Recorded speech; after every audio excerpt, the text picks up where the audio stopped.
Laba diena visiems anapus kompiuterio ekrano. Sveikinu prisijungus prie turizmo srities verslo mokymų. Aš, lektorius Edgaras Vaškaitis, ir šiandieną pakalbėsiu tema turizmo paslaugų plėtra naudojant verslo modelio drobę. Pradėkime. Kadangi susipažįstame netiesiogiai, pradžioje trumpai apie mane. Kaip pats sakau, turizmas tarsi mano pašaukimas, tiek bakalauro, tiek magistro kvalifikaciniai laipsniai buvo įgyti būtent turizmo srityje, net ir doktorantūros studijos taip pat buvo susijusios su turizmu. Beveik jau 2 dešimtmečius dirbu turizmo dalykų dėstytojų Klaipėdos miesto aukštosiose mokyklose, taip pat turizmo ekspertinėje srityje. Mano mokslinio interesų sritis yra turizmo vadyba ir inovacijos, turizmo planavimas ir strategija, pramogų industrija ir aktyvus bei nuotykių turizmas. Turizmas nėra teorinis verslas, dėl to džiaugiuosi, kad kita mano veiklos sritis yra praktikoje, tai yra turizmo paslaugų teikimas. Esu kvalifikuotas gidas ir kelionių vadovas.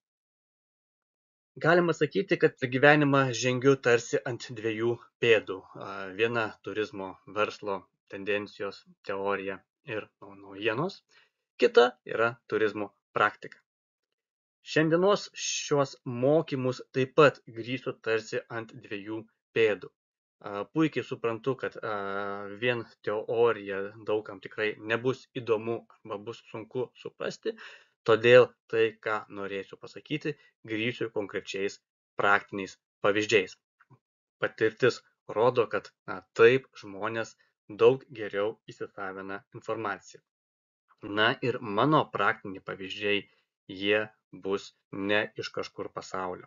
Mano praktiniai pavyzdžiai bus iš visai šalia, tai yra tai, ką man pačiam yra pavykę padaryti. Esu prekinio ženklo Active Trips, kur mes prisistatome kaip aktyvių ekskursijų, kelionių, nuotykių ir pramogų profesionalai, įkūrėjas ir plėtotojas. Na ir šiandieną paimsime vieną praktinį pavyzdį, kurio grįšiu visą jums pasakojimą apie verslo modelius. Tai yra praėjusiais metais sukurta ir komerciškai labai sėkminga ekskursija, tai yra potvynio zona Baidare per pievas ir miškus. Apie tai šiek tiek vėliau. Kalbant apie verslo modelius, sakius verslo modelius, vadybą, teoriją, daugam, ypač praktikų, iš karto galvoje panašios mintis, kaip kad matote paveikslėlyje. Tai įrašo darymo privalumas yra tai, kad jūs bet kuriuo metu galite įrašą atsukti atgal, padaryti pauzę, prasukti į priekį ir panašiai. Tai pradžioje keli klausimai ir kaip pagalvojimai. Kaip jūs suprantate verslo modelį, kaip jūs apibūdintumėte verslo modelį. Ir čia nėra kalba apie nuobodžius, ilgus teorinius apibrėžimus. Tiesiog ar galėtumėte savais žodžiais apibūdinti, kas yra verslo modelis, kaip jūs suprantate verslo modelis. Šitas paveikslėlis taip pat labai puikiai iliustruoja praktinės situacijas. Dažnai mes būname užsidarę savo burbule. Dažnai mes galvojame iš savo kaip startinės pozicijos, pamiršdami klientus arba nepagalvodami, kad mūsų klientai gali galvoti visiškai kitaip negu mes. Ne kartą yra tekę matyti situaciją, kada grupė žmonių, kalbančių tą pačią lietuvių kalbą, jie tarpusavyje nesusikalba arba jie tarpusavyje šnekėdamiesi, jie nesupranta vienas kito. Nes tarsi kalba tą pačią kalbą, bet dėl patirties, išsilavinimo ir kitų dalykų skirtumų, jie to pačius dalykus supranta šiek tiek skirtingai. Tas pats yra pasakytina ir apie verslo modelį. Jūsų idėjos, jūsų mintis, jos gali būti nuostabios ir labai gražios. Bet klausimas yra, o kaip iškomunikuoti verslo modelį, kad jį suprastų taip, kaip jūs norite ir jūsų partneriai, jūsų klientai, galų gale investuotojai. Tai ar mes naudosime tuos pačius metodus, ar mes būsime tam pačiame informacijos lygmenyje. Tai yra svarbiausi klausimai, į kuriuos pradžioje reiktų atsakyti. Pasaulis juda į priekį milžiniškais tempais. Kiekvieną dieną mes gaunam informacijos milžiniškus kiekius, netgi lyginant su 20 metų atgal. Ir čia kyla kitas klausimas. Ar mes nebandome toliau komunikuoti atgyvenusiais metodais? Tai irgi klausimas, į kurį pirmiausia kiekvienas turime atsakyti patys savo. Idėjos kūryba yra labai gražu. Teoriškai gali atrodyti viskas nuostabu, bet tada ateina realybė ir iškyla praktiniai klausimai. O kaip mes įgyvendinsime verslo modelį praktikoje? Iš kur mes gausime kapitalo, kiek reikės kapitalo, kas bus mūsų partneriai ir visi kiti klausimai, kada po gražaus kūrybiško etapo ateina ta vadinamoji skaudi realybė.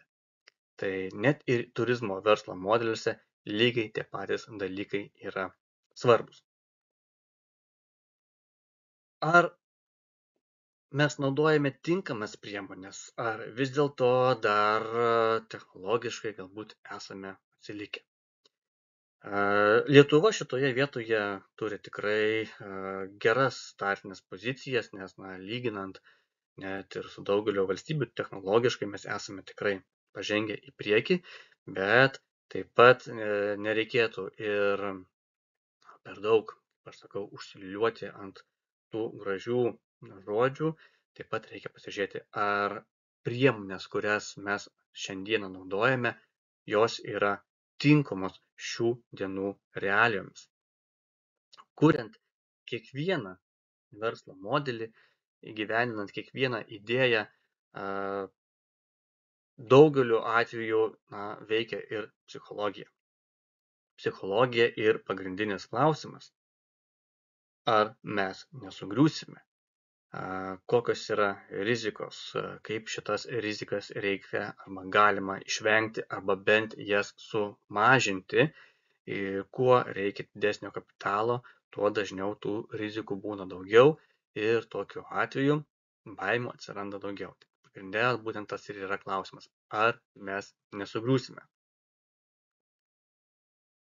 Kadangi turizmas daugeliu atveju tai yra ne prekių, o paslaugų sektorius, tai iškyla kitas aktualus klausimas, tai yra, o kaip mes išmatuosime verslo modelio sėkmę praktikoje? Kokie kriterijai lems arba rodys, kad idėjos ir verslo modelis, kurį mes įgyvendiname, jis iš tikrųjų yra sėkmingas. Ir sėkmingas ne vien tik tais komerciškai, sėkmingas kokybinė prasme. Tai irgi klausimas, į kurį pirmiausia kiekvienas verslo plėtotojas turi atsakyti savo. Ir galiausiai matome ratą. Tai bandydami kažką sukurti naujo, ne vieną kartą esu sulaukęs ir klausimo, o tai ar tai nėra bandymas iš naujo išrasti ratą arba iš naujo išrasti tai, kas jau egzistuoja. Tai tikrai ne, tai tiesiog tai yra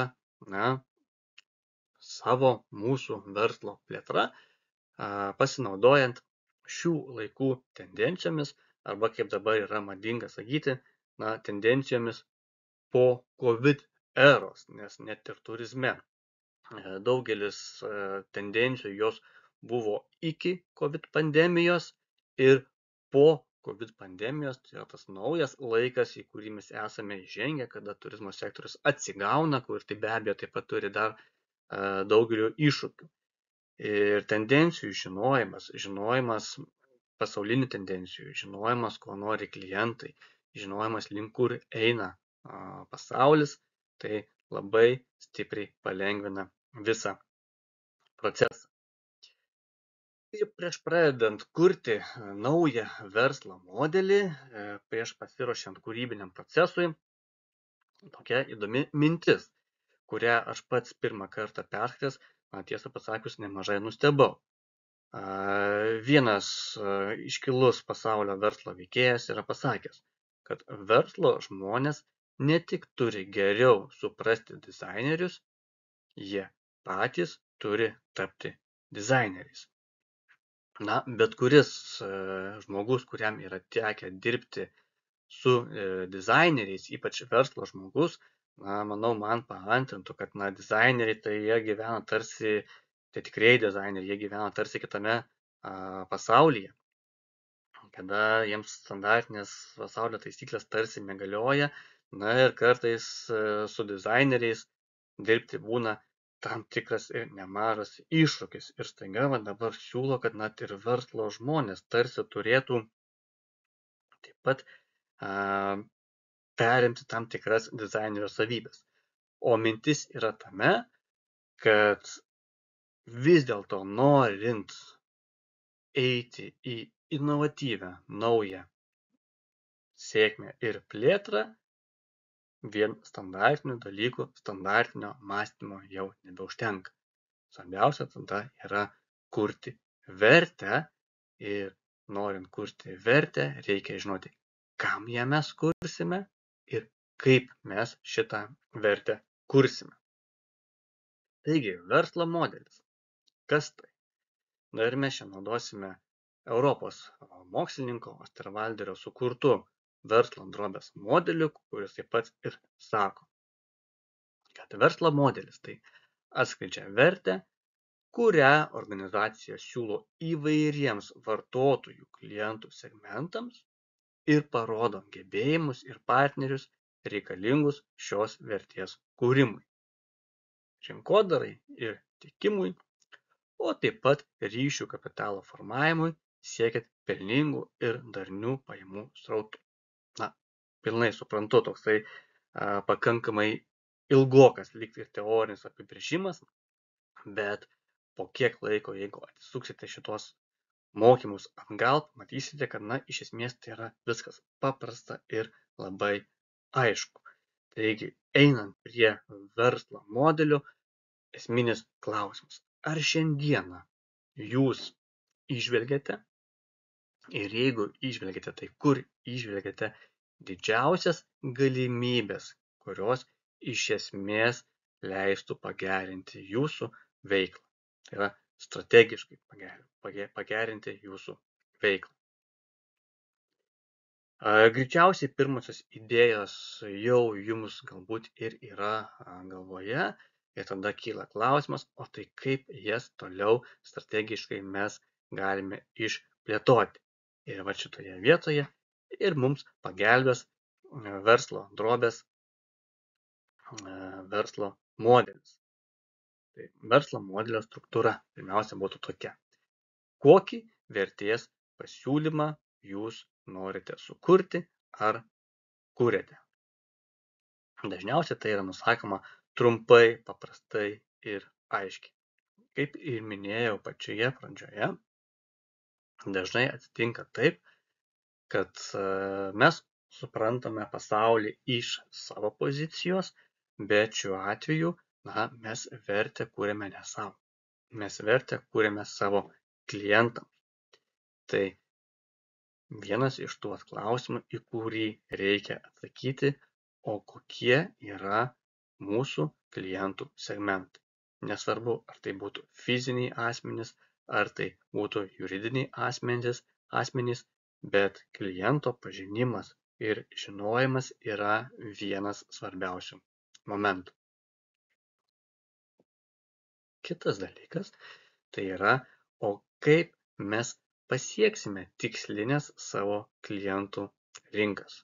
Kokiais kanalais, kokiais būdais mes juos pasieksime, kad jie sužinotų apie mūsų sukurtus vertės pasiūlymus.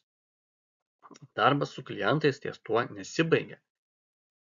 Taip pat yra labai svarbus elementas, o kokius ryšius mes kursime su klientais. tą taip pat yra labai svarbu apsvarstyti. Finansinė dalis, tai būtent mūsų klientai, jie generuos mums pajamų srautus, nes jie pirks jau sukurtą ir siūlomą vertės pasiūlymą.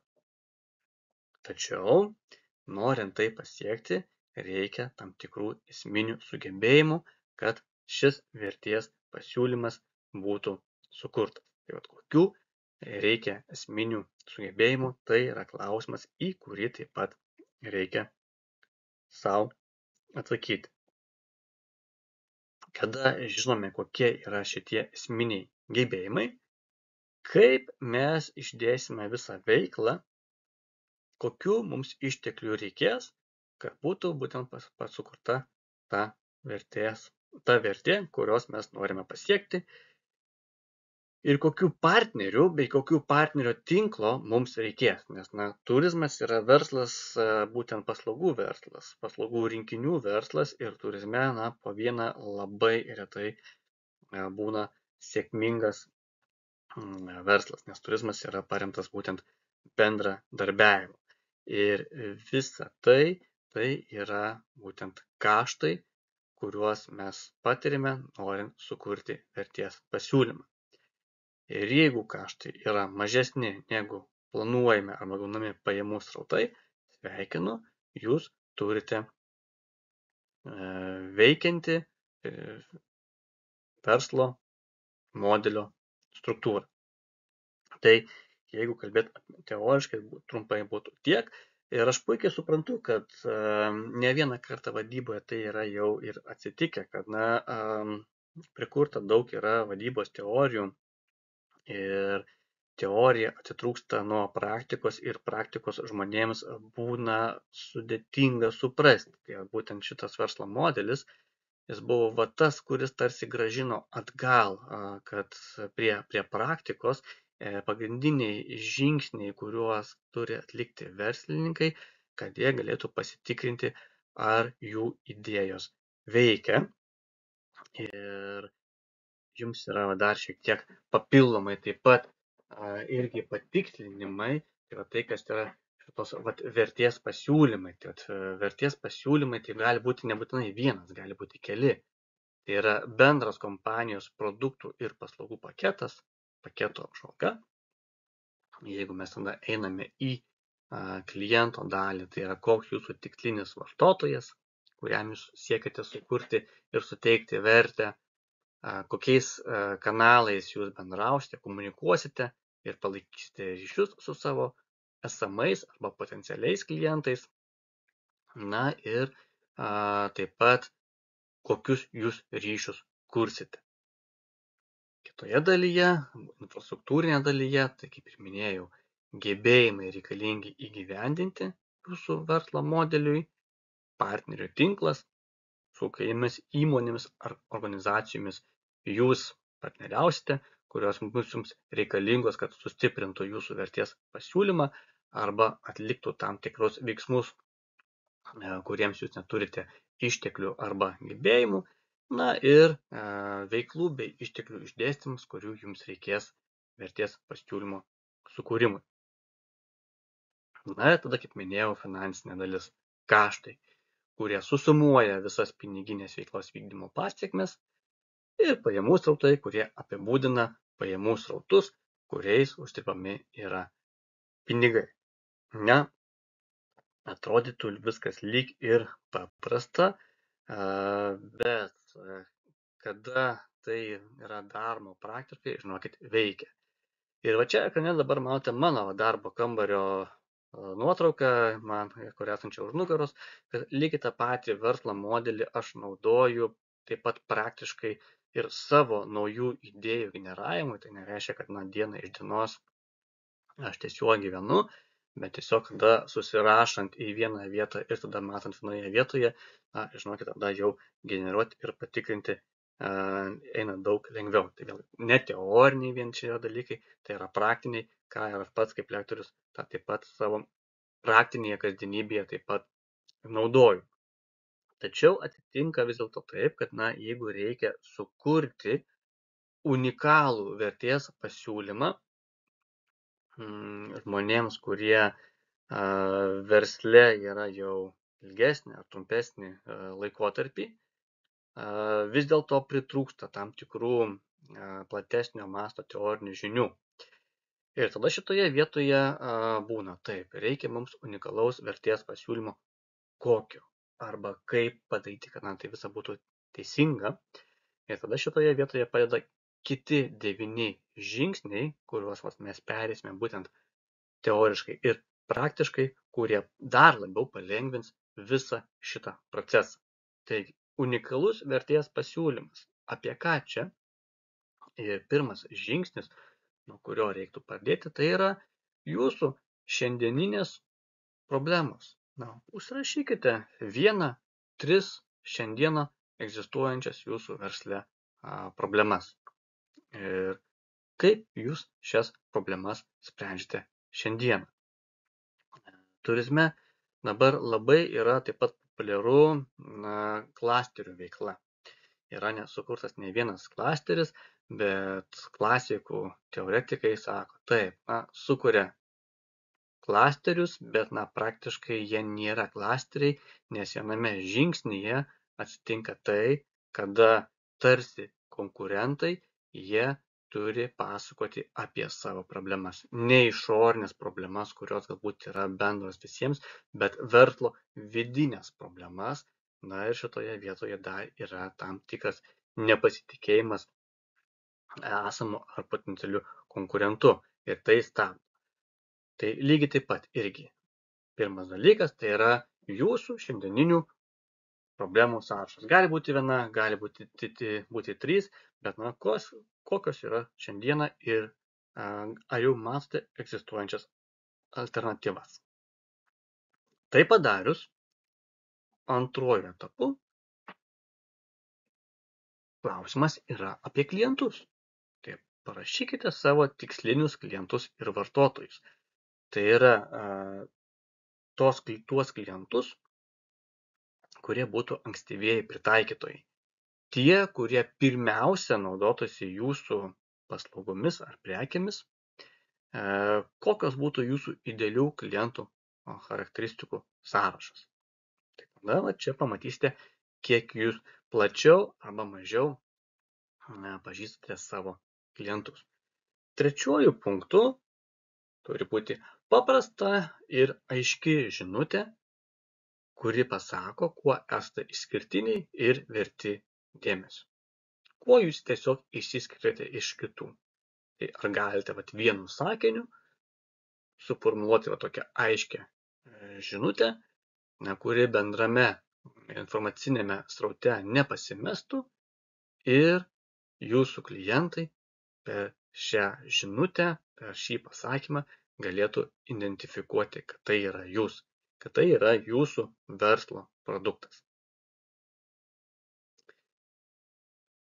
Ketvirtuoju etapu grįžtame prie problemų ir kokie galimi kiti problemų sprendimo būdai, atsižvelgiant į jūsų klientus ir į aiškę žinutę, kurią jūs jau išsigrinote.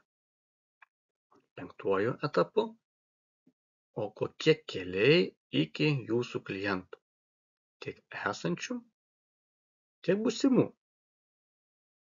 Tų, kurie galbūt dabar nevartoja ir nenaudoja jūsų paslaugų ar prekių, bet ateityje gali būti jūsų klientai. Kaip jie sužinos apie jūs, kokiais kanalais jie sužinos apie jūsų siūlomas paslaugas ar produktus. Pajamų srautai tai jūsų pajamų šaltinių sąrašas, iš kur jūs gaunate pajamas. Jūsų pastovių ir kintančių išlaidų sąrašas, tai yra 7. punktu, tai yra rašoma. 8. punktas, tai yra kokie yra jūsų verslo veikimo raktiniai žodžiai, principai. Ar galite juos išgryninti ir ar jie sutampa su 3. numeriu, tai yra žinutė, kurią jūs perteikėt savo potencialiems ir esamiems klientams. Na ir 9 etapu tai yra kažkas, ko negalima lengvai nusipirkti ar nukopijuoti. Tai yra jūsų išskirtinis pranašumas. Aš puikiai suprantu, kad turizmas, kuris yra pagrinde paslaugų sektorius, daugelis paslaugų yra tarsi panašios ir jas nukopijuoti yra lengviau negu patentuotas prekes ar tam tikrus išradimus, bet lygiai taip pat, ar turite tai kažko, ko lengvai negalime nusipirkti ar nukopijuoti, arba ar matote kelius, kaip link to galime nueiti. Ir būtent šituos 9 žingsnius mes dar kartelį dabar praeisime su praktiniu mano pavyzdžiu, kaip paprastuoju būdu irgi kūrybiškai buvo sudėliotas konkretus paslaugų paketas ir jis buvo įgyvendintas praktiškai. Tai grįžtame prie to, ką aš sakiau, tai imu patį paprasčiausią variantą, kuriame nereikėjo daug finansinio kapitalo, kuris puikiai atspindi būtent kaip šitas verslo modelis gali būti pritaikomas nuo paprasčiausių ekskursijų sukūrimo iki didelių verslų. Tai yra ekskursija potvynio zona Baidare per pievas ir miškus. Nebuvo mes pirmieji, kurie tokią paslaugą pasiūlėme, bet mes buvome pirmieji, kurie nuo iki šitą paslaugų produktą išgynome. Taigi, kaip tai veikia ir kaip tai siejasi su to, ką aš jums pasakojau iki šiol. Taigi, pirmasis punktas. Dar kartelį, tai yra kokie jūsų pagrindiniai rūpesčiai ir baimės, su kuriomis susidurite veikloje šiandieną. Tai čia galite skirti laiko arba truputėlį sustabdyti šį įrašą, pagalvoti ir tada užsirašyti. Kai tai padarėte, tada jau galime eiti toliau. Tai lygiai tą patį klausimą mes uždavėme ir savo. Ir mes žiūrėjome pirmiausia į aktyves veiklas baidarėmis. Kad baidarės Lietuvoje šiltuoju metų laikotarpiu jos yra itin populiarios, tai to pasakydamas nenustebinsiu nieko, bet mes žvelgime giliau. Ir pirmas probleminis klausimas, kurį mes turėjome, tai kad baidarės suvokiamos kaip šiltojo sezono laisvalaikio užsiėmimas. Tačiau matydami pasaulinę praktiką, toje pačioje klimatinėje zonoje esanti Kanada baidarių sezoną turi ne 3 mėnesius kaip mes, bet jie baidarių kanojų sezoną turi 10 mėnesių. Tai kitaip tariant, matėme, kad tai yra ne gamtos klausimas, tai labiau yra žmonių suvokimo ir mentaliteto klausimas. Ir antrąją problemą, kurią mes kėlėme, tai kad neturime Lietuvoje baidarių gidų ir ekskursijų baidarėmis, tai čia matėme ir problemą, matėme ir iš karto ir verslo galimybę ir kaip techniškai įgyvendinti ekskursijas baidarėmis. Taip pat tokį probleminį klausimą mes išsikėlėme. Na ir trečiuoju probleminiu problemą matėme, tai kaip lietuvį įsodinti į baidarę šaltuoju metų laikotarpiu. Tai čia mes turėjome tą atvejį, kada nenueisi į biblioteką arba nepaskaitysi internete ir kada reikėjo daug kūrybiškumo ir pasižiūrėti, kaip mes tą galime kūrybiškai ir praktiškai išspręsti.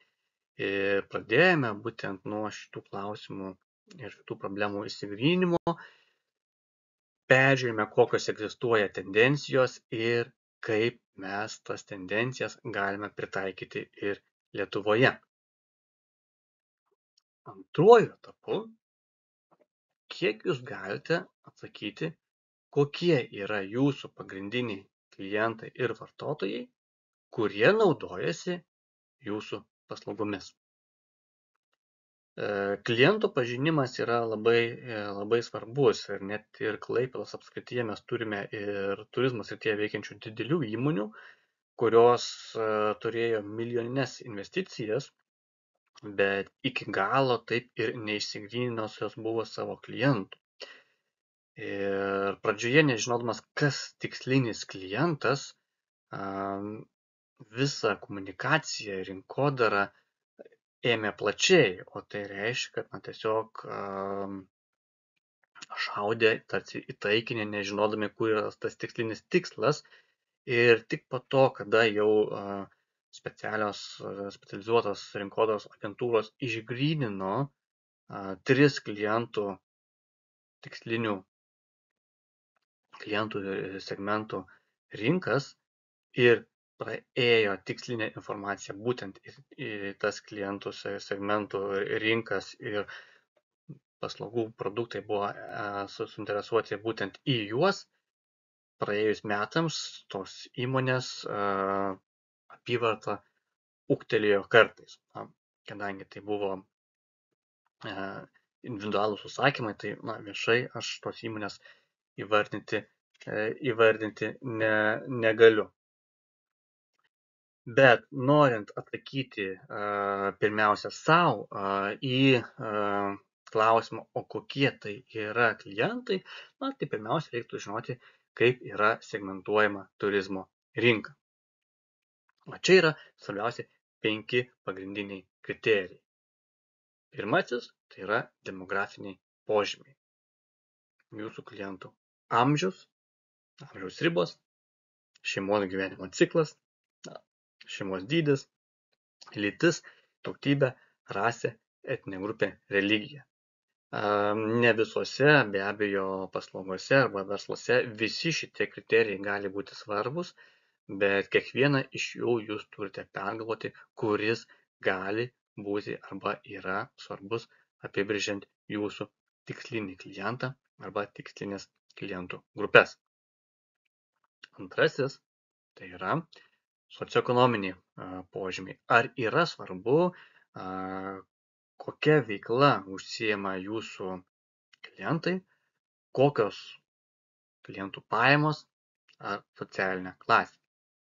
Manau, visi sutiksite, kad laisvalaikis žmonių, kurie dirba sunkų fizinį darbą ir laisvalaikis žmonių, kurie dirba akademinį darbą, jis bus kardinaliai skirtingas. Tai čia irgi, ar klientai, kurie naudosis jūsų paslaugomis arba prekiamis ir kas jiems būdinga būtent iš socioekonominio požymio. Trečiuoju kriteriju tai yra psichografiniai požymiai. Ar svarbus yra jūsų klientų gyvenimo stilius, tipas, interesai, pomėgiai, pagal tai, kokių pomėgių arba interesų žmonės rinksis jūsų produktus, prekes ar paslaugas. Ketvirtasis segmentavimo elementas tai yra elgsenos ypatumai. Kokie yra jūsų klientų kelionės tikslai, kelionės motyvacija, kokios naudos jie tikisi iš savo kelionės, iš savo laisvalaikio, iš pramogų. Tai čia tiesiogiai koreliuoja su verte, kurią jūs siūlysite. Koks jūsų yra vartotojo statusas, ar tai yra svarbu visuomeniai, ar jūsų siūloma paslauga arba prekės turi tam tikrą įvaizdį, paslaugų potencialas ir kokybė. Na ir penktasis kriterijus tai yra geografiniai požymiai. Jeigu mes kalbame apie turizmą, jeigu mes kalbame apie tarptautinius turistus, tai jūsų potencialių klientų geografinis arealas, tai yra šalis ar regionas, iš kurio atvyksta, ar tai yra svarbu galbūt miestas, gamtinės sąlygos, ekologiniai niuansai, ekologinis požiūris, klimatinės sąlygos arba žmonių tankumas. Kiekvienas tam tikras elementas, niuansas gali būti labai svarbus ir ties kiekvienu galima išsiplėsti daug plačiau konkrečiais pavyzdžiais, bet tai jau būtų daug didesnių ir išplėstinių mokymų dalis, bet tai yra pirmieji jums kaip ir klausimai, į kuriuos pirmiausia savo turite atsakyti. Kiek jūs galite išgryninti potencialų savo klientą arba klientų grupės, žiūrint iš šituos 5 segmentavimo kriterijus. Čia, žinoma, kalba yra apie fizinius asmenis.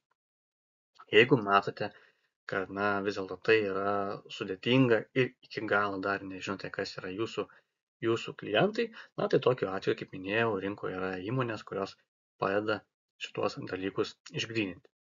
Grįžtant prie pavyzdžio, mes lygiai taip pat uždavėm savo probleminius klausimus ir pirmiausia bandėme atsakyti. Tai koks tas tikslinis potencialus klientas ar klientų grupės, kurios rinktųsi baidarių ekskursijos neįprasto vasaros sezono metu. Ir pirmiausia, remdamiesi jau viešai prieinamą tendencijų informaciją, kitų šalių patirtimi, mes susidarėme tokį klientų paveikslą, kad ne sezono metu arba šaltuoju metų laiku į baidarę sėstų dirbantis Lietuvos gyventojai, 25-50 metų amžiaus, gyvenantis mieste, turintis aukštesnį arba aukštąjį išsilavinimą, tai yra žingeidūs, smalsūs, mėgstantis gamtą, nuotykius, lengvus iššūkius ir veiklose dalyvaujantis ne vieni su draugais arba šeima. Tai mūsų buvo toksai pirminis tikslinio kliento arba klientų grupių įsivaizdavimas. Praktika parodė, kad didžiąją dalimi mes ir pataikėme. Tiesiog amžiaus riba jinai labai stipriai išsiplėtė į viršutinę dalį, dar galim pridėti 15 metų viršaus. Ir jeigu mes tikėjomės, kad klientų gyvenamoji erdvė bus Klaipėdos apskritis, tai yra tų, kurie naudosis ekskursijo Nemuno delta potvynio zonoje, tai čia kartais būna gerai, kad ir suklydom. Tai mes suklydom, nes mūsų klientai dėl šios ekskursijos važiavo iš visos Lietuvos. Nesvarbu rytai, vakarai, šiaurė ar pietus. Bet iš tai, kas yra čia ekrane, tai tas pirmasis etapas, tai šitoje vietoje mes tą nusimatėme pakankamai tiksliai, kas vėliau leido labai mums aiškiai jau susifokusuoti, kur ir kokią tikslinę informaciją apie mūsų siūlomą išskirtinį produktą, išskirtinę ekskursiją platinti toliau. Trečiasis etapas tai yra paprasta ir aiški žinutė, kuri pasako, kuo esate išskirtiniai ir verti dėmesio. Jeigu tai turite, valio, galite užsirašyti ir tada jau man vėliau pasitikrinti, ar jūsų verslo ypatumai atitinka tą žinutę, kurią jūs ir teigiate. Jeigu ne, tai vėlgi galite šioje vietoje stabdyti įrašą ir tada susirašyti įvairius trumpus, bet aiškius kriterijus, kurie apibūdintų ir su kuriuo galėtumėt vėliau išeiti į jau viešumą, sakyti, štai mūsų verslas asocijuojasi su tokiais kriterijais. Konkrečiu atveju, vėlgi einant prie pavyzdžio, prie pavyzdžio mes nekūrėme atskiros žinutės ekskursijai, mes tiesiog jau turėjome iš anksčiau sugeneruotą, būtent konkrečiai, ką atspindi ir turi atspindėti prekinis ženklas Active Trips, kaip ir sako jau pavadinimas. Ir mūsų kaip ir žinutė buvo tokia, kad tai yra aktyvių ekskursijų, kelionių, nuotykių ir pramogų profesionalai. Platesnio turinio žinutė, konkrečiai ekskursija, jinai ėjo į fiziškai aktyves ekskursijas. Ketvirtuoju etapu, kada mes jau žinome potencialius galimus klientus, kada mes jau žinome trumpą žinutę, kada mes jau žinome egzistuojančias problemas ir šiandieninius jų problemų sprendimo būdus, Tai va čia ir yra tas pasakymas, kad pabandykime pasižiūrėti kaip dizaineris, o kokie yra galimi kitokie problemų sprendimo būdai, kurie sudėliojus į verslo modelį gali vesti prie sėkmės, komerciškai veikiančios verslo idėjos, arba galbūt netgi padėti išvengti konkurentų, nes jūs būsit kitokie, jūs darysite kitaip negu daro kiti. Na ir vėlgi einame prie konkretaus pavyzdžio. Ta patį pasižiūrėję, tai mes gretinam du dalykus. Tai yra klasikinės ekskursijos, kaip yra vienas rinkoje egzistuojantis dalykas, na ir baidarių nuoma, kaip yra antras. Ir mes tada jungiame šitos du dalykus į naują verslo sektorių. Ir mes sakome, ne, tai turi būti naujos kartos inovatyvios ekskursijos, kada išnaudojame gamtos stichiją, tai šiuo atveju potvynį, išnaudojame gražiausius gamtos kampelius, kad būtų estetiškai patrauklu, toliau nuo miesto šurmulio, ekologiška. Turi būti aukščiausia baidarių ir įrangos kokybė, kad tai naujausias ir geriausias inventorius, kuris egzistuoja rinkoje. Ekskursijos vedamas audio gido sistema, kad ne kiekvienas turėtų būti nebūtinai šalia gido, galėtų būti iki 150 metrų atstumo nuo gido, nes vandens telkinyje pasiskirsto netolygiai. Taip pat turi būti modernus, sertifikuotas ir vietinis baidarių gidas, kuris pasakotų ne vien tik tais faktus, bet jisai pasakotų gyvą istoriją ir pasakotų jau 21 amžiaus tipažo informaciją, tai yra žmonėms, kurie nori patirčių ir nuotykių. Taip susidėlioję galimus problemų sprendimo būdus, mes pradėjome kurti toliau būtent naujos kartos inovatyvias baidarių ekskursijas. Kitai jau sudėliojame teoriškai, kyla klausimas, o kokie tada keliai gali būti iki esamų ir būsimų klientų. Kaip pasiekti, arba kaip mes galime pasiekti potencialius savo klientus. Šitoje vietoje vėlgi eikime mes prie pavyzdžio ir kada mes turėjome tiesiog irgi darbinėje erdvėje susikūrę, kol kas tik tais teoriškai gražią idėją, mes tik galėjome numatyti, kaip jinai veiks ar neveiks praktikoje, bet pirmiausia, mums reikėjo pasiekti klientus. Tai čia padėjo pirmiausia ir partneriai. Partneriai tai yra baidarių nuomos kompanija, kuri turėjo jau tam tikrų klientų ratą, kurie norėjo arba buvo pasiryžę išbandyti tam tikrus nuotykius ne sezono metu.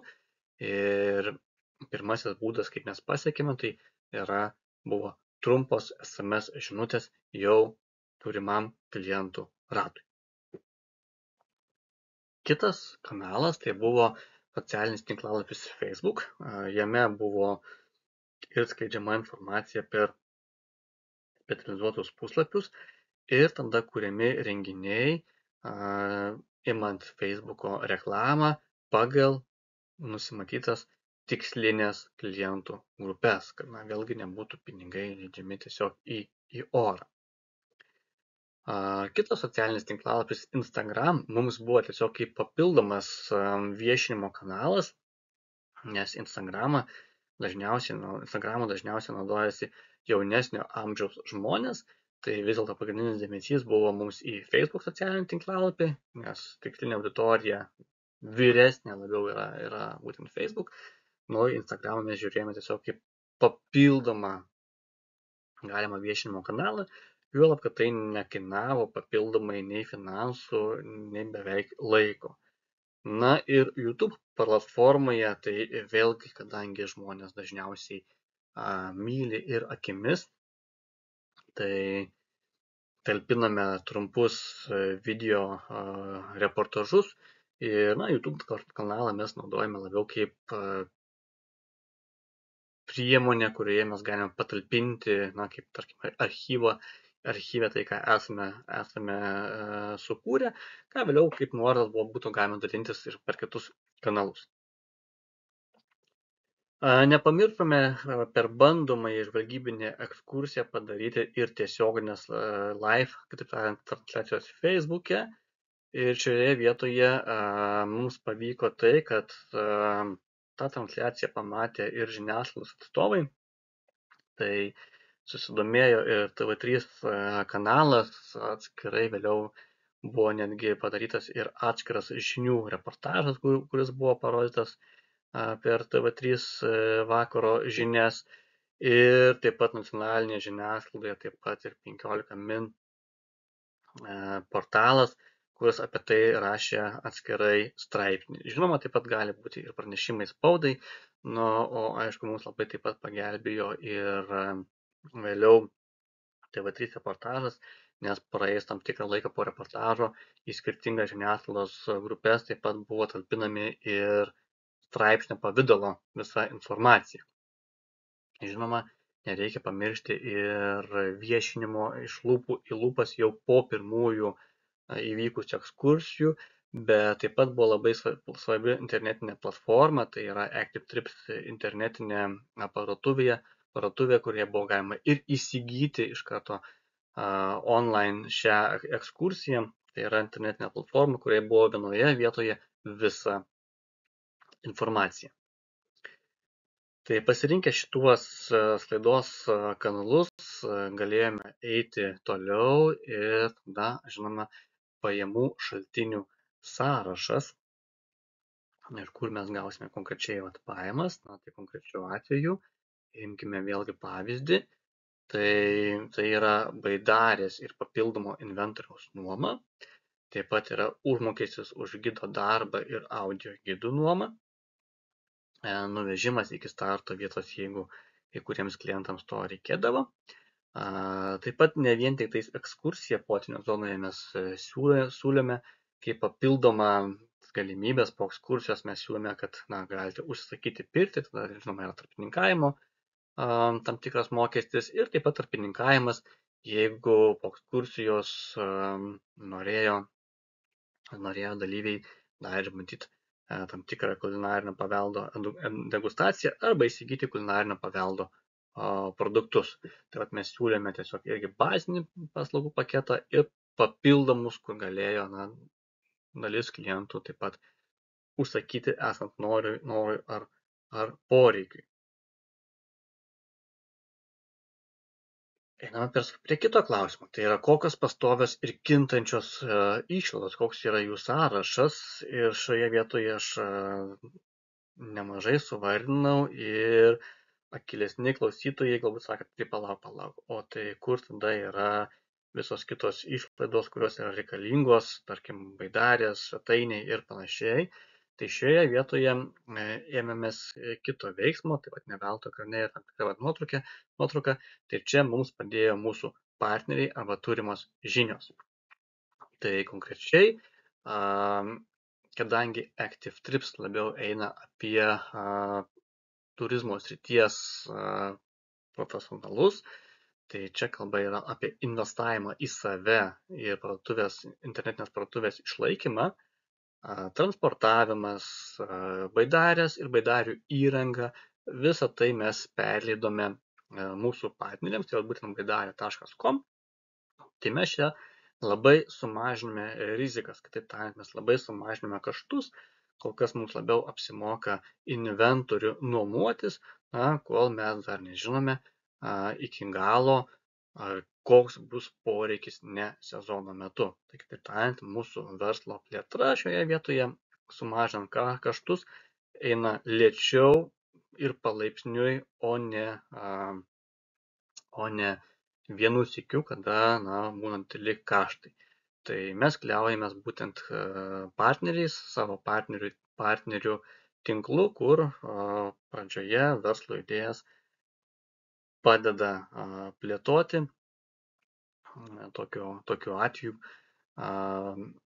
smarkiai mes sumažinam riziką ir savo kaštus. Aštuntuoju etapu, kai visą tai praėję, ar galite atsakyti į pagrindinius savo verslo veikimo principus ir pasakyti, kokie yra raktiniai žodžiai. Tai tą patį darėme ir mes, kalbėdami apie inovatyvias ekskursijas baidarėmis ir bendrai Active Trips verslo principai. Netgi pirmiausia rašiau, kad tai yra labiau pirmiausia kaip amatas arba amatininkai, kad tai yra laipsniška plėtra, profesionalumas, kokybė ir partnerystė. Tai tokius įsigilinam verslo principus, palaipsniui vis aukštyn. Na ir raktiniai žodžiai, kuriais mes grindžiame, tai yra inovatyvumas ir modernumas, unikalios patirtis, gražiausi gamtos kampeliai, fizinis aktyvumas ir nuotykiai.